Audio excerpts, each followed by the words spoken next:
रिया के ज़रिए से इस काम को, ज़रा बारीक सा पॉइंट है अजीज़ान, रिया के ज़रिए से बातिल करता है। कभी आप कितने बड़े आबिद हैं, कितने बड़े नमाजी हैं, लेकिन कभी वो कहता है कि देखो आप अगर यहाँ नमाज ये पढ़ोगे ना तो लोग समझेंगे कि ये तो रिया कर रहा है। अब ये फितना है, ये रिया नहीं है। रिया हमारी नीयत से होगी, लेकिन शैतान फितना ये कि कहीं आपके ये रिया तो नहीं हो रही। अब रिया नहीं हो रही है तो इस रिया से बचने के लिए वो आपको अमल से ही रोक देगा।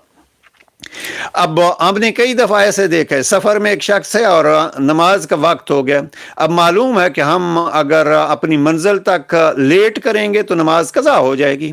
अब अगर हम ये कहें कि हम कहीं गाड़ी साइड पे रोक के नमाज पढ़ते हैं, शैतान फ़ौरन आप ये इसलिए पढ़ रहे हैं कि लोग सारे जो हैं वो देखें। अब ये सारे देखें तो क्या मैं लोगों की वजह से अपना फरीज़ा छोड़ दूँ?